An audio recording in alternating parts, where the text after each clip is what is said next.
Hey, hey, hey. Welcome to the men's call tonight. Yeah, man. So honored that you've joined us. I hope you're having the most amazing season. By the way, I'm going to try to be a little bit briefer tonight because I know you're busy. Some of you guys need to leave this call and get to the mall and buy your wife a Christmas gift is what you need to do. But anyhow, I am just so fired up. We were talking before we came on live that this is our 24th call.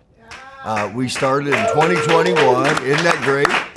And this is the last call for 2022.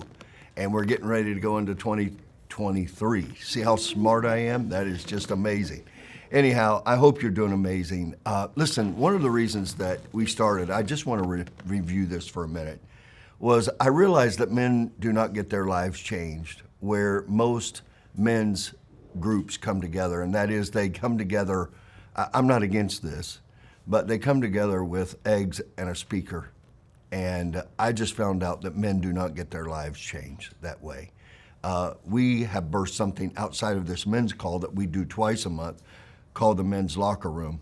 And I would love for you to consider in 2023 plugging in and finding out how you could just get a few men together in a coffee shop or in a living room or in a family room or in a garage. It doesn't matter.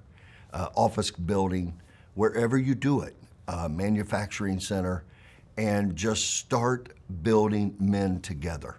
You will be amazed at what happens in their lives. So anyhow, I'm excited about what we're going to talk about tonight. Our subject tonight is I'm going to talk about generosity. I don't know if you've ever struggled in your life with being selfish or self-centered. There was a time in my life where, I didn't understand that team did not have an I in it. I was very aggressive. I was very motivated. I wanted to win. I wanted to be on top. And I was pretty self-focused. And I think all of us, maybe on this call, have at some point in time struggled with being selfish, doing selfish things. And it's kind of a sign that, I haven't matured yet. I want it my way. And the world is full of it. Burger King says, you can have it your way. Frank Sinatra saying, I did it my way. And yet what we find out in life is that most people that are self-focused really don't understand meaning, and they really don't have happiness. They don't know joy in their lives. They know about just trying to feed something that will never, honestly, the appetite will never be met. When you think about success, and I know we all want to be successful on here, can I tell you, if you think about it, the first thing you think about being successful, you don't think about being generous. Generosity is not something that comes up on the first screen of success and anything you would ever read on it. But the truth of it is, when you think about generosity, most people think that, it's relating to me where I pick up somebody's lunch or I buy them a coffee or I make a way for them. But I just want to encourage you, as we talk about generosity here just for a few minutes, don't just think about generosity in the area of money. Think about generosity with your time and your touch, your attention, the treasure of your life. The most important thing you have in your life is never money. The most important gift that we're all given right now is time. A rich man and a poor man both have 24 hours a day. It's not how much time you have. It's what you do with the time that has been given you. Now, if you study the world's ways, it's, be the lead dog. Be the first in line. Get yours first. I got mine, I hope you get yours. I'll do anything I gotta do to get ahead of you so I can get ahead of everybody else. And the whole world's operating in that kind of a mindset. But I want to tell you, a generous leader is not just thinking about being generous with their money. They're also thinking about something way more meaningful. And watch this, less measurable. If you're going to really be generous in life, you're going to find out that most leaders who are motivated by their own success tend to measure their achievements in terms of money and power and status and achievement and recognition. I want to be seen. I want to be heard. I want to be known as the leader. And the most significant leaders hold themselves to a completely different standard. All of you on this call, I know your standards are not of this world. Your standards are much higher, and they're really placed in these areas. If you're taking notes, please write this down. They're more focused on in the empowerment of others, being generous, their service to others, and their relationships to others. I already said it, you've heard it said, but there is no I in team. And if you've ever been on a team, or ever been in a group, or ever been in an environment where somebody decides to make it about themselves, it absolutely ruins the culture, the motivation, and the morale of a whole team. All it takes is for one person to just say, I'm going to make this about me. You know this even in your family. All it takes is one person to make it about themselves, and the harmony is disrupted. Generous leaders give on every level. I want us to think about growing. By the way, right now, I just want to talk to you for a second because I've really been dealt with in my own heart, because every year for a long time, I've always picked a word and a scripture that I believe was the word for me in the next year. I've been doing that for a lot of years. And the reason I do that is I want you to be aware of the barrenness of a life that has no focus and no accountability. I just said a big mouthful. But for me right now, I know coming into 2023, for us, it's going to be a word for me just called build. I believe that next year I'm going to build lives, I'm going to build men, I'm going to build families, I'm going to build buildings, I'm going to build lives, I'm going to build more programs to make a difference in people's lives. I don't know what your word for next year needs to be, but you need to think about it. I believe personally you need to pray about it. And there's a scripture in Isaiah for me that just says, lengthen the cords, stretch out the tents, make room, and then you will touch generations. So in your life, you got to know right now why you should develop generosity. Now, I know people go, well, one day when I have it all, then I'll be generous. And I want you to know there's never been a bigger lie told.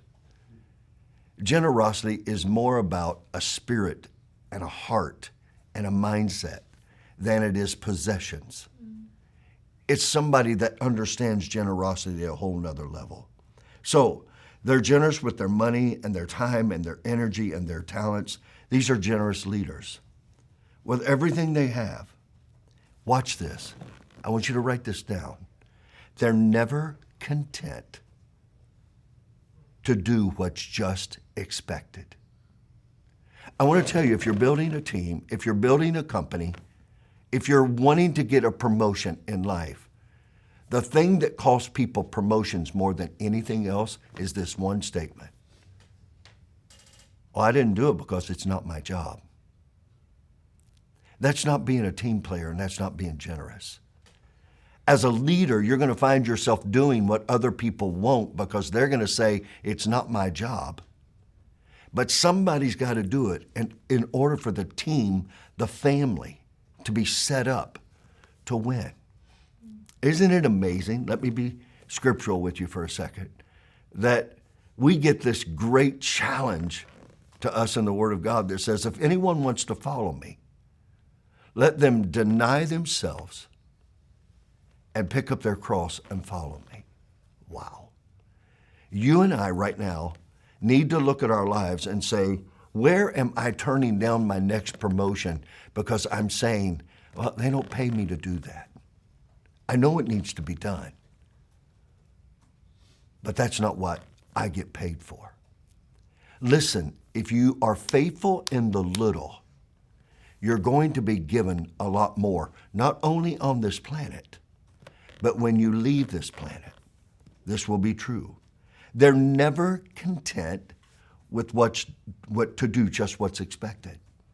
See, the day that we're in trouble in our lives, truthfully, men, I know there are some ladies listening too, is the day that we look into our lives and we let somebody else begin to set our standards for us. I have a really dear friend of mine that detailed my car for me today, and we were just having a conversation because I personally wished I had more time. I love detailing cars because I think the spirit of excellence is on it. My father, we were raised kind of poor, and he bought a mower, and it was a Sears mower, and it had an 18 horsepower engine on it. And every time I would mow, I would wash that mower. It was a riding lawnmower, and I would wax it. And I would take it around back and I would clean it off. Because inside of me, I believe it was God that put a spirit of excellence on me. It bothers me in life sometimes that we have passion and we've got fire, but we've got no discipline for excellence. And see, the beauty of it is that leaders are never looking to do just what's expected of them. They do and then some. And then some. They look up every day. They're looking, how can I do it better and how can I do more? Not this mentality. How do I do less and get paid for it? Now I want you to hear me really quickly, okay? I know your boss may never pay you for the extra that you do. But if your faith is in alignment, you're going to find out that right now, God will honor you in the extra that you do that man does not see. God will see, and he will open a door because all promotion is in the hand of the Lord. So as you begin to look at this, you should look every day for a way for you to do more, to give more. I remember I was challenged about 10 years ago when I was talking on leadership, and at the time I had a different organization. And I was studying one day, and I read this statement. At the end of the day, look at the list that you've done for your wife and look at what she's done for you. And who's ever served the most is actually the leader. Leadership is not about entitlement. It's not about, oh, I can delegate what I don't like to do just to give it to somebody else. No, it means I'm going to do some things that I don't like to do in order to set an example of what we all need to be doing together. I'm grateful for the people in my life that help me be more effective and more efficient and get more done. They free me so that I can get more done. But I want to make sure that I'm being generous with my heart. See, I can tell you, when you get around somebody that's a generous leader, their generosity is built into their being. It's not an event, but it's a habit. Generosity. Can I ask you just a personal question? I know it's Christmas, and I don't want to be mean. But if I ask people to describe you or describe me, would generous be a word they would say? Am I a teller or am I a listener? Am I a giver or am I a taker? So I just want to give you 10 real quick things, and I'm going to be watching the clock to make sure that I don't take more time. I don't want anybody to feel beat up. I do want you to feel inspired, and I'm okay if I feel convicted, because as I was doing this lesson, I was very convicted. So 10 things I can do. Number one, be mindful of your attention. Men, do you know how important your attention is? It's easy to become so focused on a big picture that is so abstract that you neglect the people that are in front of you. It's so easy to be so busy building this grandiose dream that you forget the most important work in your life, and that is your attention is being given to something or somebody. Your focus. More people fail from broken focus than any other single thing in their lives. I remember when I was young, I had what they called ADDDDD, and I would really struggle with my attention. And I have dyslexia, which is a wonderful gift. It really truthfully is. Because if you've ever dealt with dyslexia, you have to work harder than everybody else around you in order to get the same thing done. I would watch guys prepare talks, and it would take them 2 or 3 hours, maybe 8 hours. It would take me 18 hours. And a lot of guys will go, I wouldn't do that. And I go, well, you must not have a generous heart that you want to be a blessing to people. So in your life, it's so easy, listen, to get so focused on the big picture, the big dream, building the big team, having the big things, that you neglect the people that are right in front of you. Here's the test of leadership. How do I treat people that are serving with me? How do I treat them? How do I speak to them? I just want to encourage you right now, make time to genuinely connect with people. Remember this. We got to be reminded now, okay? People very rarely remember what you say, but they do remember how you made them feel. My buddy Thomas is here, and his son Connor is here. He's 12 years old, but he's like a little man. And I got out of my car, and I was carrying stuff in, and I looked at Connor, and I said, Connor, would you carry my notebook? Yeah.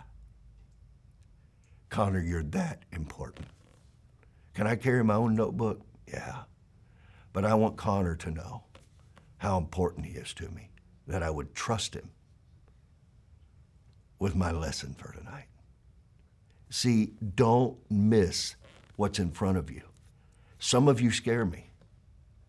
I'm telling you, you scare me because you haven't been on this planet long enough to know that people are really what matters.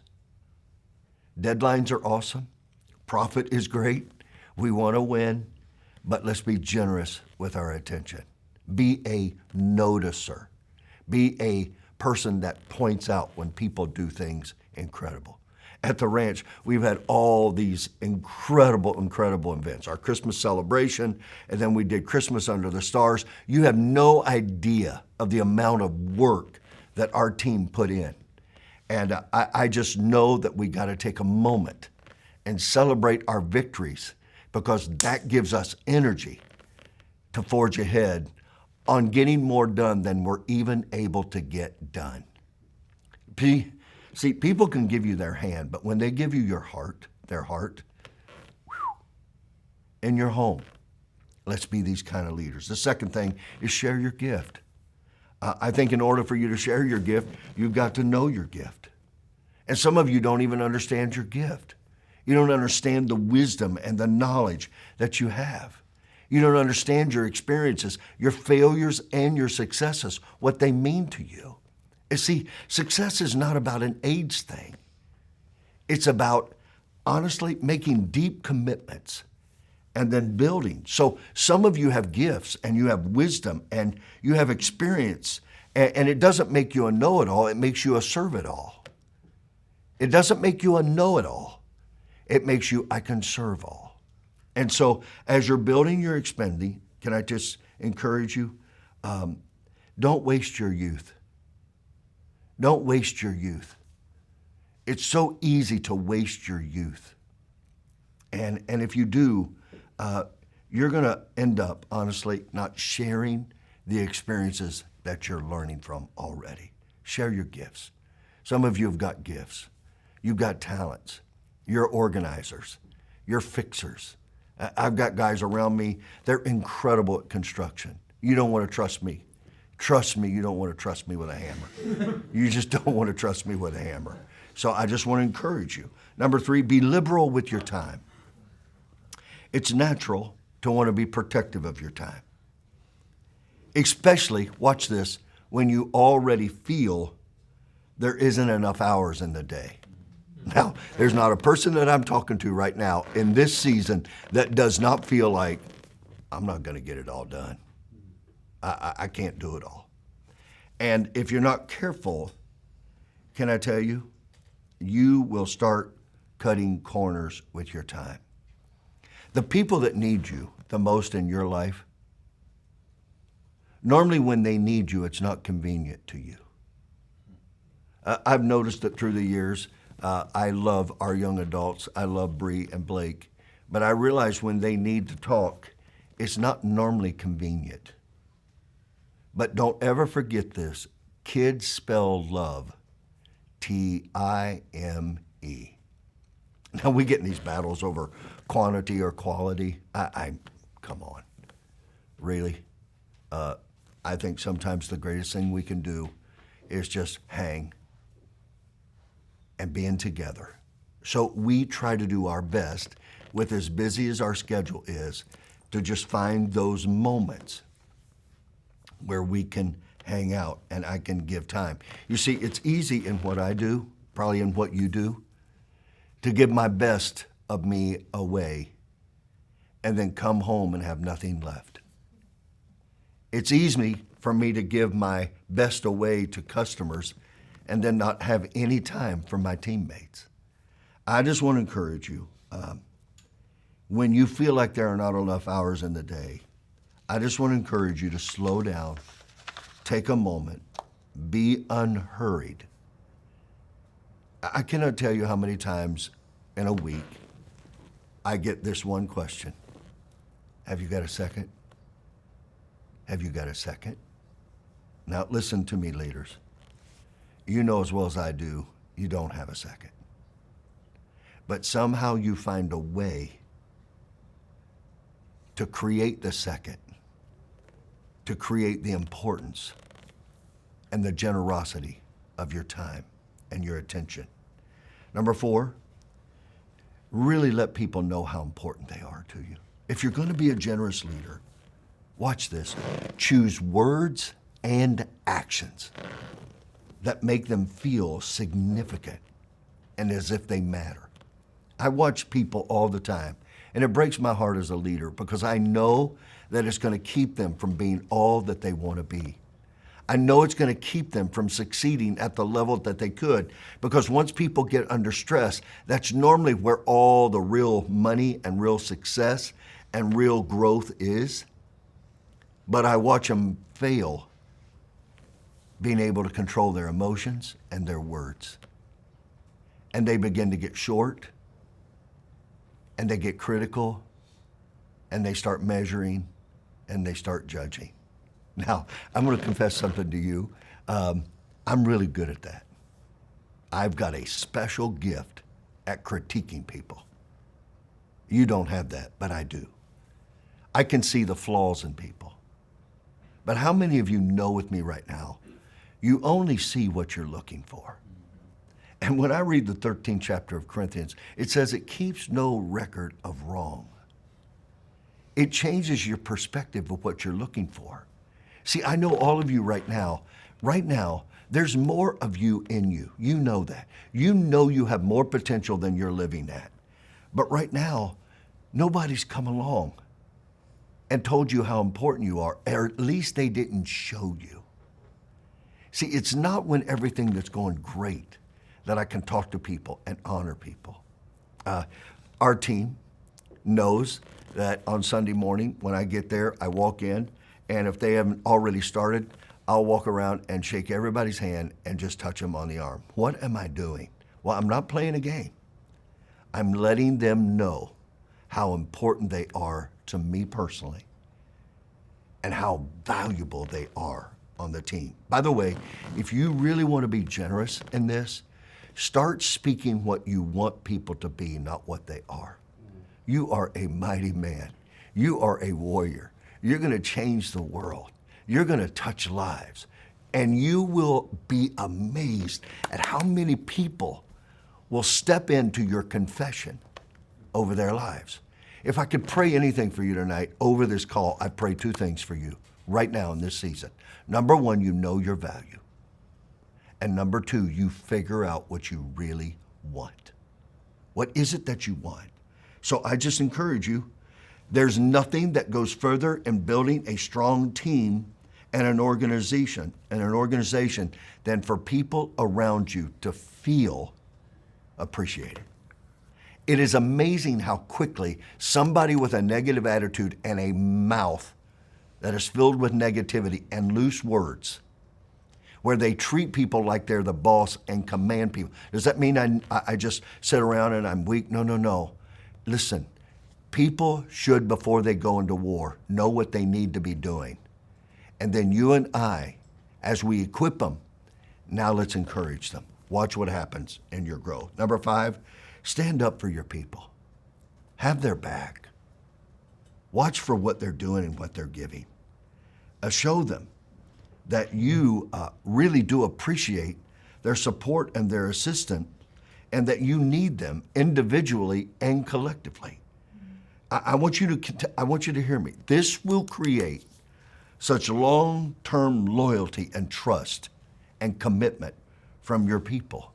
I know you got to be a tough negotiator in this world, but I think, watch this, I think if you and I honestly have somebody's back, if we fight for them, and if you've ever read the book Leaders Eat Last by Simon Sinek, I believe in that. It's how Marines do what they do. They serve their team and then they eat. But I just want to encourage us to stand up for our people. I just want to encourage this because right now we're coming home for Christmas. And I just, all through our life, it didn't take our children long. They're really smart. And so they would come to Gay and say, can we do this? And she would say, you need to go ask your daddy. And as soon as they would come to me, I'd go, what did your mother tell you? And they would go, well, she asked me to talk to you. I said, no, but she told you something before that. And then they would say what she'd say, and I'd say, that's what we're going with. Now, I didn't always agree with her, but a divided house cannot stand. And a divided team cannot produce what a team that loves each other. So anytime you're not doing these things that I'm telling you, being generous, you're dividing a team, you're not elevating the team.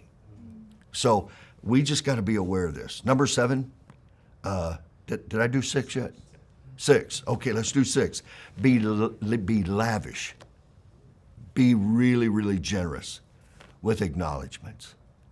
Hey, this last week we did celebrate Under the Stars, and it was incredible. Christmas Under the Stars, and all day long we have this guy on our team. He's on the call tonight, I think, Alex. He worked all day long getting these snow machines to work that hadn't been used in like probably 8 years, and they were all gummed up, and they were a mess. And he got one fixed pretty quick, and then he took the other one, and basically he just did an operation on it. And that night, we had them up, but they were spraying people too much. And Josh came to me and went, oh my gosh, Tim. And Richard was helping, and he goes, oh my Lord, this is just going to baptize people. And I went, well, maybe that won't work. And Josh looks at me and says, but you want them up? And I looked him in the eye, and he later told me, he goes, when I looked you in the eye, I knew you wanted them up. And so he said, whatever it took, this was 20 minutes before the program started. They had to climb up on a ladder, unhook them, take them around and put them in a different place where it just fell on the ground. But can I tell you, if we would have not done that, everything that Alex did all day long would have been for naught.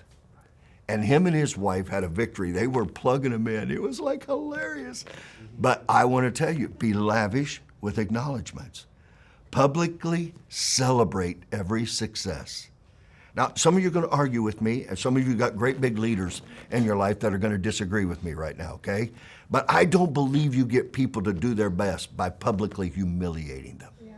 I don't believe you bring in somebody else and embarrass the mess out of them and cause them to live their best life. I believe that you, honestly, in public, you celebrate and praise, and in private, you coach and correct. So as you move forward, just think about this. Number 7 is delegate. I'm going longer than I said I would. Thank you for your patience with me. Delegate. Most of the things that are done right now, if you would delegate them. Now listen, I'm not telling you to delegate and then go eat fried chicken. I'm telling you to delegate and find something else that nobody else wants to do and then do it. And it won't always be It won't always be easy. But if you'll do it, you will start setting a tone of excellence, not by telling, but by showing. Wow. I'm so grateful for our servant leaders at G5 that just live this out every day of their lives. And we need to do more of it. Number 8 is give people opportunity to win.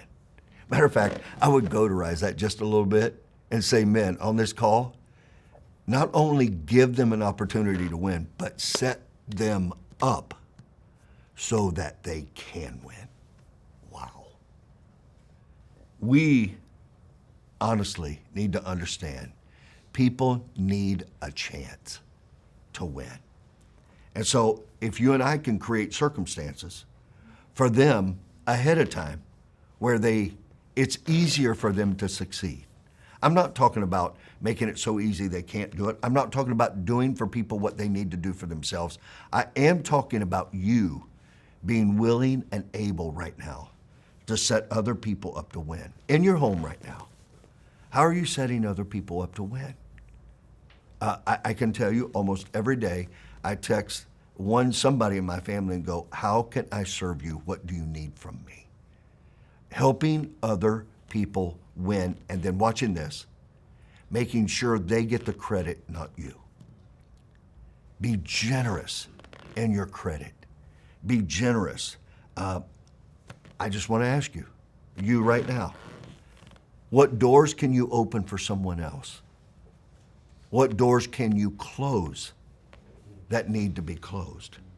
Serve others by helping them achieve their goal. I just want you to know, wow, I could talk forever on this, setting people up to win, because I believe it's so critically important. Number 9, lead with communication. Build trust by communicating openly and sharing information freely in every situation. Now, that's not with everybody. It's only with somebody, watch me, that can help you do something positive about it. People having information that just want to talk about it is not helping you. It's talking with people that will do something about it, that make all the difference in the world. And so this is really, really important. Make sure people know what they need to know in order for them to be successful. Feedback is the breakfast of champions. How did that go? How did that feel? Number 10, and I close. Look for opportunities to be generous and act on them. Look for opportunities where you can be generous and act on them. Generous with your touch, generous with your words, generous with your help, generous with your blessings. I got to tell you, every day I sit down and count my blessings, and I have so much gratitude for the friends that God had brought to me in my life. I just literally, on the call today, I took 5 or 6 calls in a row from men who are running the most incredible companies, ladies that are making the most incredible difference. The fact that I just get to be in their lives is such a blessing to me. So I want you to become a leader by giving all you can to the people that you love and that you serve. I just want to close by saying, I hope you have the most amazing Christmas. I do want you to get your word for next year and your scripture. I want you to do that. I want you to be thinking about that right now, men and women. And I just want to make you aware of something in closing. Every year at this time of the year, and thank you for giving me the privilege to tell you this, a lot of you on this call are supporting what we're doing, and it's changing so many lives. We need to build a building. We need a big screen, a LED screen. That's about $25,000 to $30,000. Once a year, we do something called a legacy offering. If you would like to be a part of that, it's not your tithes, it's just an offering. If your family would like to be a part of this offering, here's the really great news. Whatever you give, somebody is going to match it. So if you give $100, it'll be $200. If you give $1,000, it'll be $2,000. If you give $10,000, it'll be $20. If you give 50, it'll be 100. If you give 100, it'll be 200. You want me to keep going? Somebody's going to give $1 million. and then it will be 2 million. Well, what are you going to do with that money? Oh, if you knew how many buildings, a food distribution, a television studio, that we want to raise leaders. Anyhow, if you want to, please go to our website. We have ways to give. There, right on your app, you can do it. But if you'd like to be a part of that, I thank you for giving me the privilege to just ask you to be a part of the team, to help these calls, to help us buy more equipment, to get better at what we do, to do more in marketing. We need your help. One of us can't do much, but one of us, compared to all of us together, we can do more than you can imagine. I love you. I believe in you. I'll hang around here for a couple seconds if you guys have got a couple extra minutes, if you want to chat here a little bit. But hey, I really appreciate your time. I value you. Gay sends her love. My daughter Bree sends her love. Our son Blake sends their love. Our whole team at G5 sends their love. This is a G5 sponsored call. And so I'm grateful that we're able to do this. And I want to challenge you. I want to challenge every one of you guys on here to start pouring in men. Maybe you get this link on YouTube and you just send it out to 10 men and say, I think this will be an encouragement to you right now. Send it to some women and send it to your children and their children. And let's watch what we can do together. I love you. Charge. Great last call for the year. And next year, here we come, stronger than ever. Proud of you, man. Thank you for your time. Blessings.